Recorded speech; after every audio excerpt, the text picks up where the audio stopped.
हमने सुना था कि चूल्हे के अंदर यदि एक छोटी सी भी चिंगारी रह जाती है, हवा लगते ही वो अग्नि हो जाती है।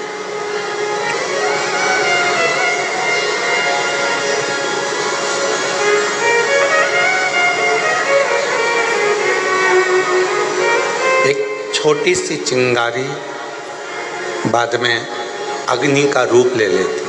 बस हवा लगी उसमें और उसने अग्नि का रूप लिया।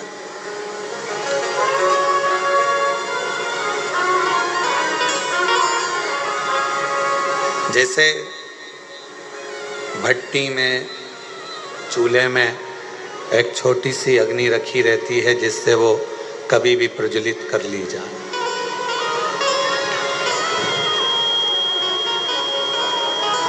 उसी तरह मेरे देवाधिदेव महादेव भी जब पृथ्वी पर भेजते हैं, जन्म देते हैं, माँ के गर्भ से आपका हमारा जन्म होता है। और भगवान देवाधिदेव महादेव जब माता के गर्भ से आपको और हमको जन्म देते हैं, तब एक भक्ति की छोटी सी चिंगारी हमारे अंदर रख देते हैं। और जब हम पृथ्वी पर जन्म ले लेते हैं, कहीं शिव महापुराण की कथा की हवा हमें लगती है तो हमारी भक्ति की अग्नि फिर प्रज्वलित होने लगती है। और वो भक्ति की जो अग्नि है वो पापों को समाप्त करने के लिए, तृष्णा को, वासना को, अहंकार को समाप्त करने के लिए होती है।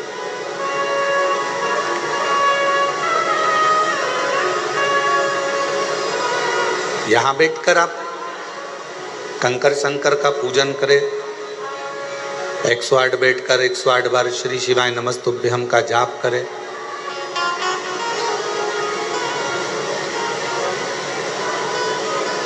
बीच बीच में जलवृष्टि भी होती रही, भजन करते रहे, स्मरण करते रहे, नाम जाप करते रहे। और फिर साथ में भगवान शंकर की कृपा से, करुणा से, उनकी उदारता से ये शिव महापुराण की कथा श्रवण करने को मिल गई।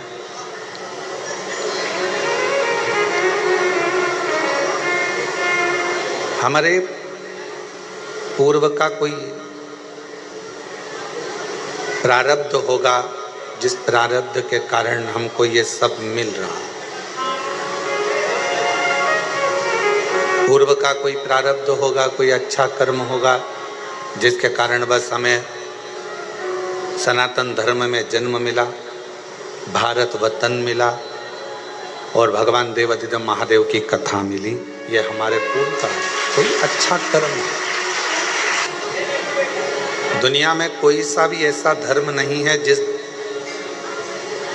दुनिया में कोई सा भी ऐसा एक मजहब नहीं है जिसमें पत्थर को भी पूज कर परमात्मा बना दिया जाता है।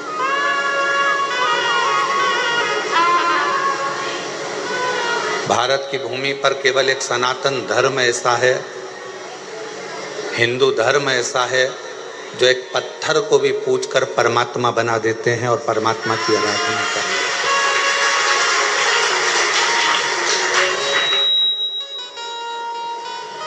कोई किसी मजहब में, किसी भी मजहब में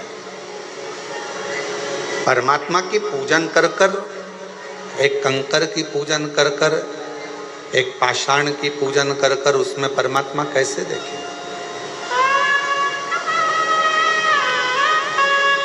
ये बल किसी में भी नहीं।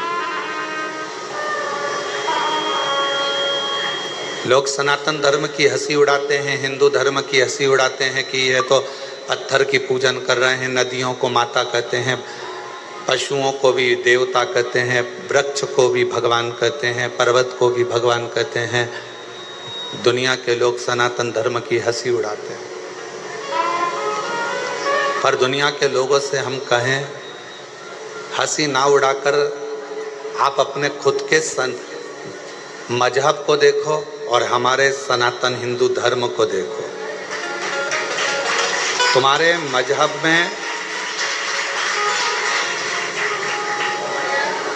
परमात्मा को कंकर से भी नहीं पूजा जाता, उसमें परमात्मा की प्राप्ति नहीं करी जाती। पर हम वो सनातनी हैं जो एक मिट्टी को भी अगर हाथ में उठा लेते हैं तो उसको भी माता कहकर सम्मान देकर उसको अपने मस्तक पर चढ़ा देते हैं। एक मिट्टी को।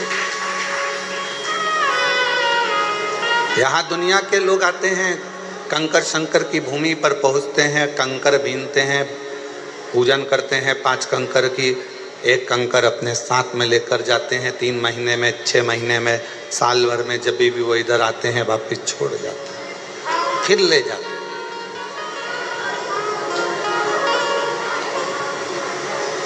उसमें कोई आपका जो विश्वास है, आपका जो भरोसा है, आपकी जो दृढ़ता है, उस कंकर में शंकर को ढूंढने का प्रयास करते हैं।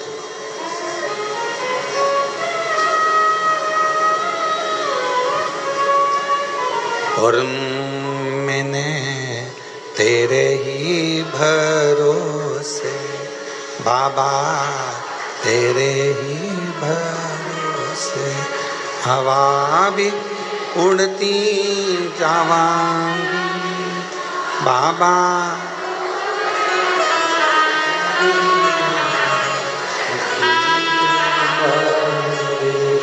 भोले हवा भी उड़ती जावांगी बाबा, डोर हत्तो छड़ी नाम कटी जा। भोले मैं तेरी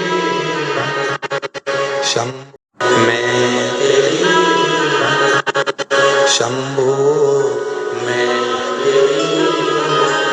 एक भक्ति की चिंगारी हमारे भीतर है, और वह भक्ति की चिंगारी ही हमें परमात्मा से मिलाती है। सब शिव महापुराण को नहीं सुनते, सब शंकर जी के मंदिर नहीं जाते, सब कुबेरेश्वर धाम नहीं आते। कौन शिव महापुराण की कथा सुन रहा है, कौन शंकर जी के मंदिर जा रहा है, कौन कुबेरेश्वर धाम जा रहा है, कौन उज्जैनी, कौन विश्वनाथ जा रहा है, कौन गंगा को नहा रहा है, कौन आराधना कर रहा है, साधना कर रहा है। भगवान ने सबको अपने, जिसके हृदय में भक्ति देकर परमात्मा ने भेजा और थोड़ी सी भी हवा उस भक्ति की चिंगारी पर पड़ी, परमात्मा ने उसको खींचकर कुबेरेश्वर धाम की धरा तक दिया।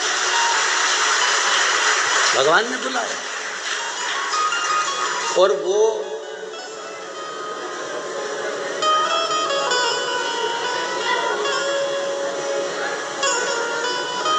आपने अपने भांजे को फोन लगाया, भांजी को फोन लगाया, दीदी को फोन लगाया कि नहीं तुम्हें राखी पर आना पड़ेगा, राखी पर आना पड़ेगा। फोन लगाने से पहले तुमने, दीदी के आने के पहले तुमने तैयारी करी कि नहीं करी? जम के तो बोलो, करी ना? पत्नी ने पूछा क्यों? वो दीदी आने वाली है इंदौर वाली, वो जीजी आने वाली है झांसी वाली, ग्वालियर वाली, क्या दोगे उनको? वो दतिया से आएगी, वो वहाँ भोपाल से आएगी, वो इंदौर से, उसको क्या दोगे? मैंने विचार कर लिया है, उसको 1000 रुपये का लिफाफा दे देंगे, भांजा भांजी को 500 रुपये दे देंगे, और दामाद आएंगे तो उनको कपड़े दिला देंगे। मैं बाजार ले जाऊंगा, जीन्स टी शर्ट दिला दूंगा, मैं उनको वस्त्र दिला दूंगा। पर बुलाया उसके पहले तुमने व्यवस्था कर ली देने की। उसी तरह कुबेर भंडारी जिसको बुलाता है कुबेरेश्वर धाम पर, उसको देने की व्यवस्था पहले कर लेता है कि इसको मुझे क्या दे, मुझे क्या प्रदान करना है, मैं क्या दूंगा इसको। क्योंकि ये मेरे यहाँ आएगी और खाली अगर चली गई तो 10 जगह जाकर कहेगी हम तो कुबेरेश्वर धाम होकर आए थे, हम तो होकर आए, हमें बाबा ने दिया नहीं, हमको 3 महीने में वापिस जाना था, हमको दिया नहीं। उसके मन में भाव उत्पन्न हो।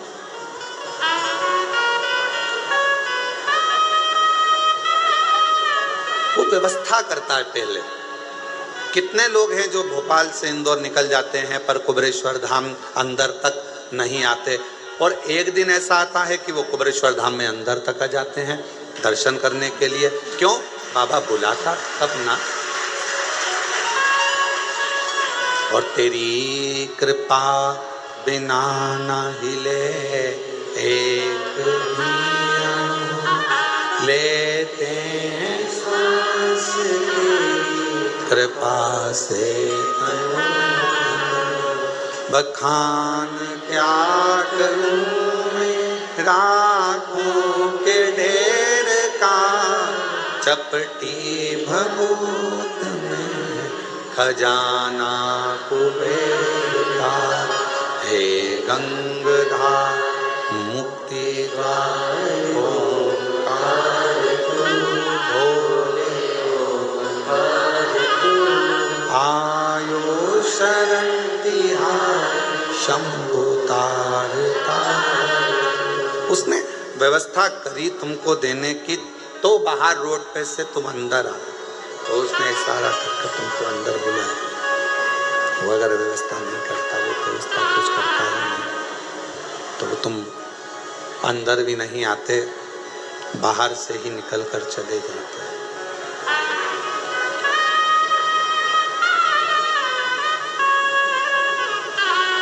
जो आया पहुंचे, बाबा का दर्शन किया, जल चढ़ाया, 108 बार श्री शिवाय नमस्तुभ्यम कहा, कंकर शंकर पूजन करी, मंत्र जाप किया, नाम जाप किया, स्मरण किया, तो शिव त्रिकालदर्शी कैलाशी अविनाशी भगवान शंकर ना करे, कृपा क्यों ना करे।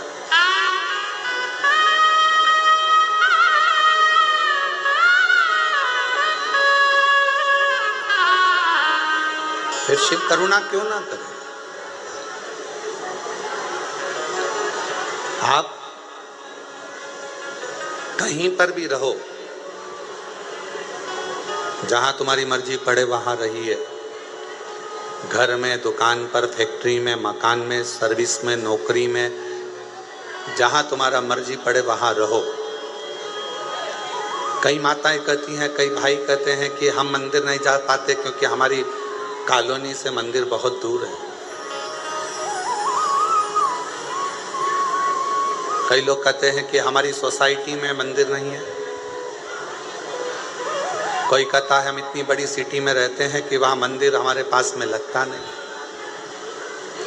कोई कहता है कि हमारे यहाँ मंदिर तो है पर मंदिर के अंदर जाने नहीं देते।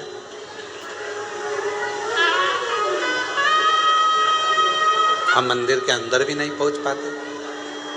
कई लोग हैं और कई तरह की बाधाएं भी हैं मनुष्य के साथ। ऐसा नहीं है कि हमने आपसे कह दिया कि एक लोटा जल चढ़ाने जाओ।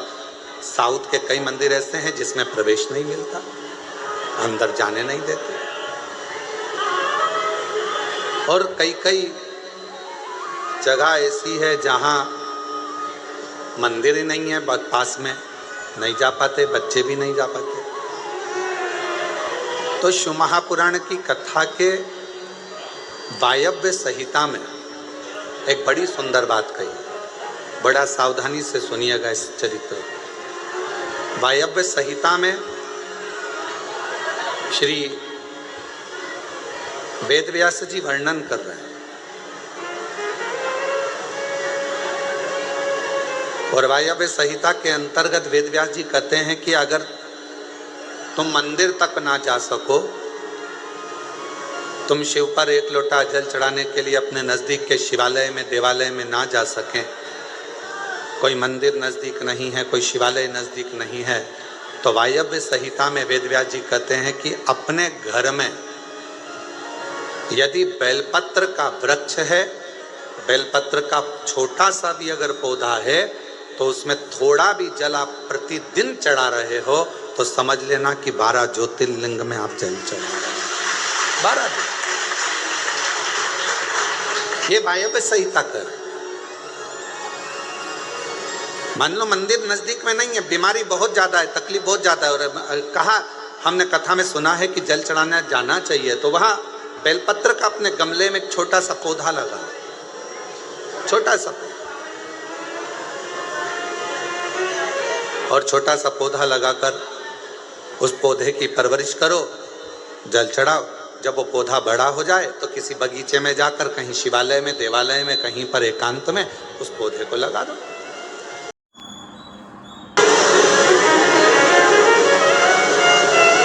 जैसे तुलसा जी को बड़ा कर कर तुलसा जी का मंगल विवाह शालिग्राम जी से होता है, देव उठनी एकादशी पर शालिग्राम बाबा के साथ मंगल विवाह किया जाता है, वैसे ही बेलपत्र के पौधे को बड़ा कर कर उसको भी शिव को समर्पित किया जाता है,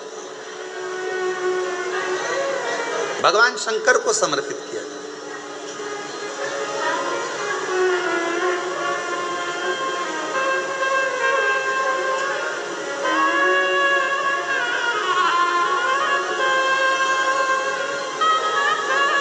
पर उस पौधे को पहले आपको बड़ा करना पड़ता है। पहले जैसे बेटी को बड़ा करते हैं और फिर उसका कन्यादान करते हैं, बेटी को बड़ा कर कर कन्यादान देते हैं, उसी तरह से बेलपत्र के पौधे को बड़ा कर कर उसकी आराधना साधना कर कर फिर उसका दान दिया जाए।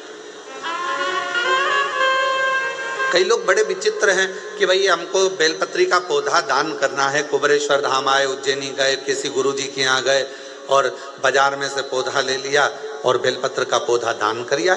उसको कम से कम थोड़ा समय अपने घर में तो रखो।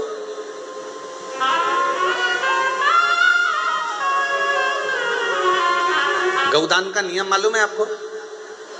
कितना लोग जानते हैं गौदान के नियम को? गौदान का नियम होता है, कई लोग बेटी के विवाह में गाय दान करते हैं, कई लोग कोई शांत हो जाता है तो 12वें में 13वें में गाय दान करते हैं ना, गौदान करते। परदादा के लिए दान कर रहे हो, वो चले गए, शांत हो गए, उनके 12वें में, उनके 13वें में, उनके 1 महीने के बाद अगर आप दान कर रहे हो, 12वें 13वें में दे रहे हो, या कन्यादान बेटी का कर रहे हो, उसमें गौदान कर रहे हो, या तुम्हारा मन हुआ का गौदान करना है हमारे पूर्वजों, तो पहले उस गाय बछड़े को अपने घर में रखकर उसकी सेवा करना पड़ेगी 1 रात्रि 2 रात्रि, उसके बाद गौदान करो। पहले उसकी सेवा तो करो।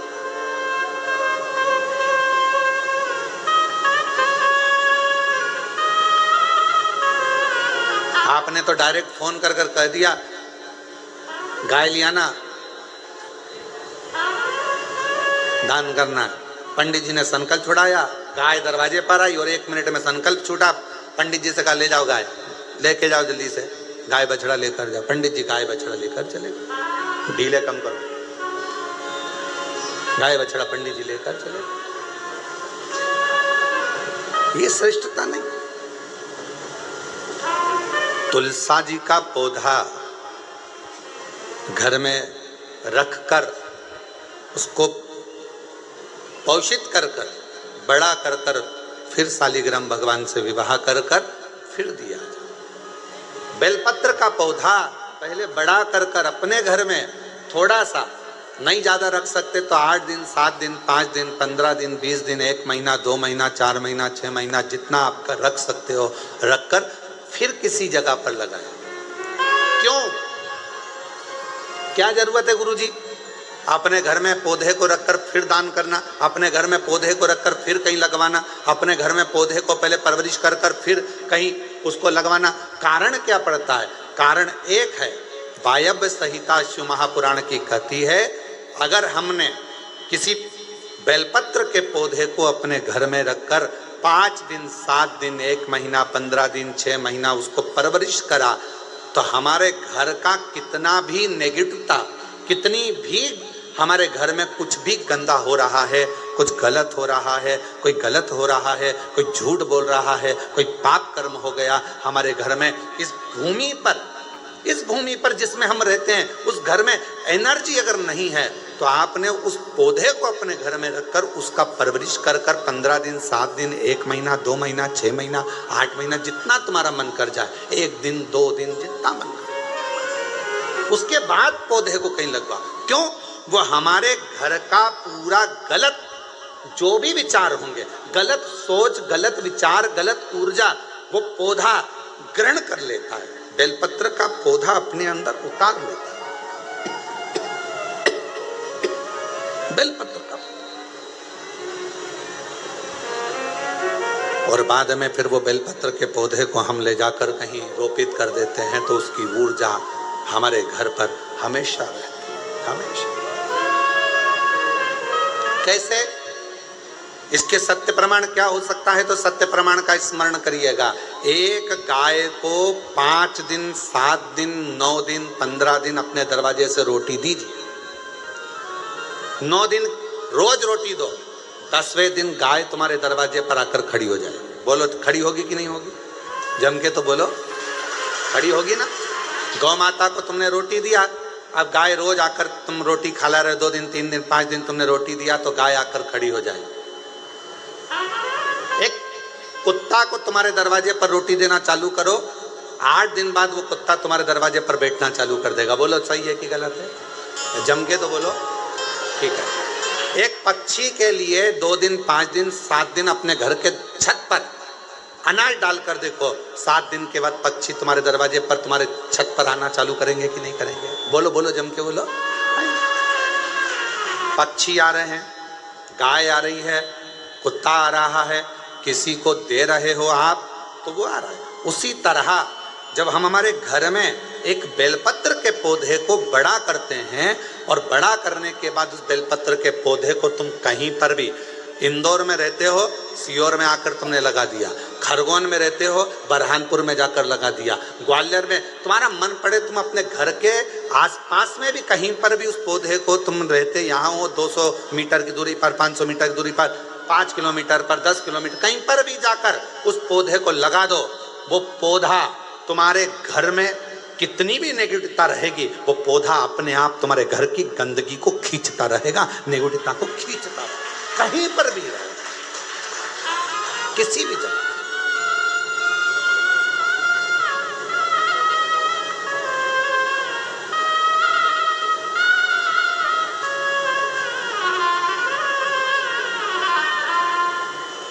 उस ऊर्जा को वो पौधा अपने पास की ऊर्जा को देता रहता है, देता रहता है। और सरल भाषा में समझो, वायव्य संहिता को, व्यास जी महाराज द्वारा रचित शिव महापुराण की वायव्य संहिता और सरल भाषा में समझो। बेटी को शादी कर दिया, बेटी चली गई अमेरिका, ठीक है। अमेरिका में जाने के बाद, अमेरिका में पहुंचने के बाद बेटी को तुम्हारी याद आ रही कि नहीं आ रही है? जम के बोलो जरा, आ रही। तुम्हें बेटी की याद आ रही कि नहीं आ रही है? आ रही। याद आ गई तो वो कभी ना कभी तो तुमसे फ़ोन पर बात करेगी, मम्मी कैसी हो, मैं पहुंच गई हूँ, अच्छे से हूँ, अभी कितनी बज रही है तुम्हारे इंडिया में, हमारे यहाँ तो ये टाइम हो रहा है। बेटी से बात करो उसकी, अर्थात वो अपनी ऊर्जा से तुम्हारी ऊर्जा की ओर अग्रणी। अपने घर में रखे हुए बेलपत्र के पौधे को अपन ने जो पाला है, जो अपने पौधे को पोषित किया है, बड़ा किया है, 6 महीना, 2 महीना, 15 दिन, 1 दिन, 8 दिन, जितना भी तुम रखे हो, उसके बाद तुम कहीं पर भी जाकर लगाओगे, तुम्हारे घर का जो गंदगी होगी, जो दुख होगा, जो तकलीफ होगी, वो पौधा उसको खींचते चले जाएगा और अपनी ऊर्जा देता चलेगा, अपनी ऊर्जा। एक बेलपत्र में कितना बल है, कितना, एक बेलपत्र की ऊर्जा में कितना बल है। एक पत्र है, अच्छा है, देखिए,